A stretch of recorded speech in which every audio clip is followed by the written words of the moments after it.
Hello guys, आप लोगों का फिर से स्वागत है भैरव चौकी चैनल पे। मैं हर्ष खत्री आप लोगों का हार्दिक स्वागत करता हूं और आशा करता हूं आप लोगों के दिन अच्छे जा रहे होंगे। गाइस, मैं आज माफ़ी चाहता हूं कि देखो अब सिचुएशन बहुत ज़्यादा मेरी क्रिटिकल सी चल रही है। जॉब के वजह से टाइम का बिल्कुल होता है ना कि टाइम बिल्कुल मिल ही नहीं रहा है मेरे को।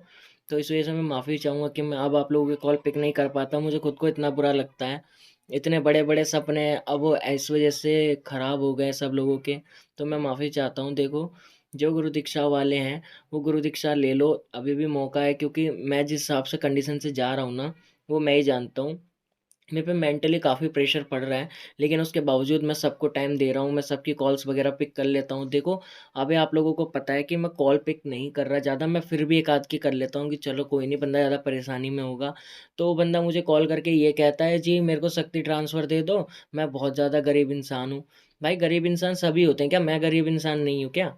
आप लोगों को शक्ति ट्रांसफ़र देने से पैसे की बारिश कैसे हो सकती है? अगर ऐसा होता तो मैं नौकरी थोड़ी कर रहा होता।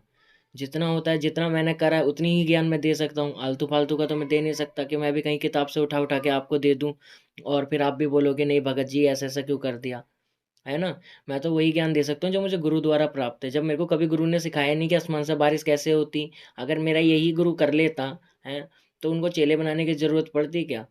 हम लोग तो देखो जन कल्याण के लिए बैठे हैं, तो वही करते हैं, उससे आलतू-फालतू कुछ नहीं करते। जिन लोगों को गुरु दीक्षा चाहिए, मेरे व्हाट्सएप नंबर पे मेरे को मैसेज कर सकते हो, पेमेंट का स्क्रीनशॉट भेज के। जब भी मैं चेक करूँगा, मैं आपको गुरु मंत्र वगैरह सारा भेज दूँगा, विधि-विधान भेज दूँगा। और मैं देखो यही बोलता हूँ, अब यूट्यूब के जो फ्रॉड है वो एक नई तरीके की चाल का इस्तेमाल कर रहे हैं, वो नाम यूज़ कर रहे हैं मेरा, ठीक है? कि हम तो भैरव चौकी वाला हमारा चेला है ये वो। एक बार उनको कह देना कि देखो मेरे नाम से कोई भी बंदा तुमसे पैसे ले, कुछ भी ले, मत देना, सिर्फ़ मेरा दिया गया व्हाट्सएप नंबर पे ही मैसेज करना तो ज़्यादा बेहतर है। तो लोग अब मेरे से एक नई चीज़ ये पूछने लगे, जब सारी चीज़ फ्री है तो आप हमसे ₹900 क्यों लेते हो? मैं हर वीडियो में ये बात आपको मैं क्लियर कर चुका हूँ कि देखो कोई भी चीज़ होती है ना, उसे प्रोसेस के हिसाब से करा जाए तो ज़्यादा बेटर रहता है।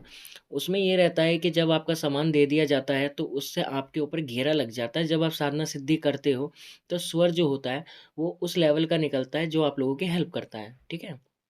तो यही वजह है खाली एक समान का, और जो तामसिक है और सात्विक है उनका डिफरेंस बस समान का हो जाता है कि जो सात्विक इंसान है उसके में कुछ तामसिक वस्तुएं जो नहीं लगती जो तामसिक में लग जाती है, ठीक है? यानी कि नॉनवेज होता है। और सात्विक का देखो नुकसान इसी चीज़ का है कि सात्विक जो इंसान होगा वो कभी बड़ी बड़ी सिद्धियां नहीं कर सकते, जैसे मोकिल वगैरह की नहीं कर सकता। वो देवता तक ही सीमित रह जाएगा। और तामसिक का ये फायदा है कि 3-3 दिन की साधना, अमावस्या पे साधना, 1 घंटे की साधना, वो ये सारी साधना करके सिद्ध कर सकता है खुद को। तो बस यही वजह है। तो आज मैं जो साधना देने जा रहा हूँ, वो है मुलकवीर की, ठीक है? मुलकवीर कौन होता है? मुलकवीर एक वो शक्ति है जो इंसान के भय को नाश कर देता है।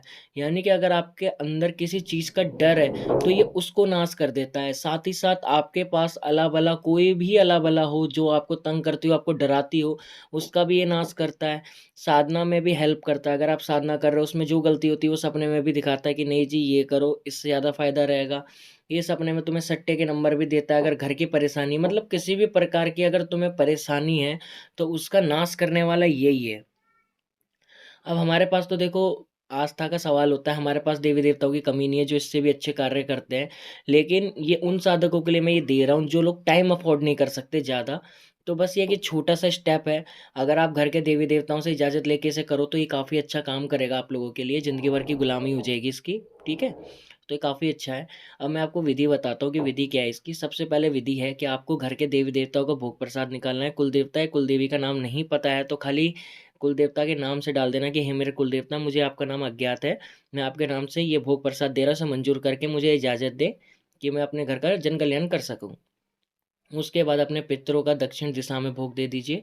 उसके बाद आप बाहर जाके खुले स्थान में कहीं भी एक मैदान में जाके वहाँ पे नगर खेड़ा के नाम से 5 लड्डू, 2 लौंग और 5 बतासे चढ़ा दें और उनसे ये बोले कि ये जो साधना कर रहे हैं, इसे वायु के द्वारा मेरे घर तक पहुँचाने का आप कार्य करें, ठीक है? और जो 2 लौंग आप नगर खेड़ा को चढ़ाओगे, उस 2 लौंग को वहीं कपूर जलाकर जहाँ पे आप भोग रखोगे रात में, वहीं कपूर जलाना, ठीक है? और उसको लौंगों उसके ऊपर रख देना। जब वो काली-काली राख बन जाए तो उसको लाके अपने घर की चौखट पे डाल देना। तो ऐसे में नगर खेड़ा आपकी साधना में हेल्प करेंगे। ये वाला विधि-विधान आपको कोई नहीं बताएगा यूट्यूब पे क्योंकि ये किसी को पता ही नहीं है, ठीक है? जो जेनुइन चीज़ें होती हैं वो ऐसे ही होती है। हो सकता है मंत्र कहीं न कहीं मिल जाते हो क्योंकि मंत्र मैं बनाता नहीं है। मैं तो वही मंत्र देता हूँ जो जेनुइन वर्क करते हैं, जिन्हें मैंने खुद यूज़ करके देखा है। तो ये वही विद्या है मेरी, मेरा खुद का अनुभव है, ठीक है। तो अब आपको करना कैसे है, ये साधना शुरू होगी आपके बृहस्पति के दिन, ठीक है, जब आपका सूर्यास्त हो जाएगा, यानी कि जब सूर्य डूब जाएगा आपका, तब आपको जो भी आसपास मजार होगी, मजार में जाकर हीना का जो इत्र होता है उसे ले लेना, और गुलाब की अगरबत्ती जलाकर जो मैं मंत्र बताऊंगा उसे लाल हकीकी माला से जाप करना है, 21 माला, ठीक है। 21 माला से ये साधना आपको शुरू करनी होगी, प्रतिदिन 21 माला का जाप रहेगा, और ये साधना आपकी 11 दिन की होगी। 11वें दिन के बाद ये मंत्र सिद्ध हो जाएगा। जब इस मंत्र का यूज़ करना हो तो सिंपल सी बात है, अगर आप कहीं पे फंस गए हो तो 5 बार इस मंत्र को पढ़ के या 108 बार मंत्र को पढ़ के आप मन में याद करें तो ये सामने आके खड़ा हो जाएगा, और उसको अपनी परेशानी बताएं तो ये परेशानी हल कर देगा। जरूरी नहीं है कि प्रत्यक्ष रूप से ही आए, आपको लगे कि अप्रत्यक्ष रूप से भी आ जाएगा ये। और अगर आपको मान लो आपके किसी घरवत के अंदर तंत्र मंत्र कर दिया है तो मजाड़ की मिट्टी लाना, उस मिट्टी में इस मंत्र को 108 बार पढ़ के अभिमंत्रित करके घर के अंदर फेंक देना। तो जो भी अला बला जितना हो सकता है उतना ही काट करके आपको आराम दे देगा डेफिनेटली। उसके बाद इसको 2 लड्डू का भोग चढ़ा देना। तो मंत्र आपका जो है, जो आपको जपना है वो है या अली मुलक वीर, ठीक है। बस बहुत छोटा सा मंत्र है, एक बार सुन लो, या अली मुलक वीर, बस इतना सही मंत्र है। ये मंत्र बहुत अच्छा मंत्र है, ठीक है। बाकी इसका ना और भी बहुत तरीके से चलाने के, बहुत से लोग इसे खाली डर में चलाते हैं, तो बहुत सारे लोग इसको तंत्र मंत्र में चलाते हैं। एक बार ये सिद्धि आपको मिल जाए तो इसे चलाना आसान होएगा।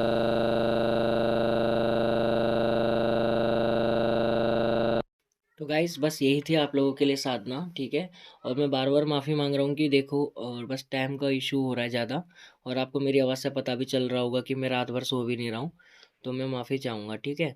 आप लोगों का दिन ऐसे ही अच्छे अच्छे जाते रहें, और प्लीज़ किसी ढोंगी के चक्कर में मत पड़ना आप लोग। मेरा साथ आज भी आप लोगों के साथ उतना ही है जितना पहले हुआ करता था, बस अब क्या है कि अब थोड़ा सा कॉल नहीं उठा पाता, तो प्लीज़ मुझे गलत मत समझना आप। बाकी आप लोगों की जैसी भी प्रॉब्लम मैं कर दूंगा। हाँ, अभी जिसके ऊपर तंत्र मंत्र हो रखा है, दरबार नहीं खुला है, जब दरबार खुल जाएगा तो आपका निःशुल्क इलाज कर दूंगा मैं वहाँ पे जितना हो सकता है, और जैसा भी होएगा बेस्ट से बेस्ट दूंगा इसमें। बस आप लोगों का साथ चाहिए ताकि जल्दी से हम 10,000 सब्सक्राइबर हिट कर सके, और जो बेरोजगार लोग बैठे हुए हैं उनकी सहायता कर सके। मिलता हूँ आप लोगों से ऐसी अच्छी अच्छी वीडियो में। जय केसरमल बावरी की जय हो, मेरे भैरव बाबा की सदाई जय हो।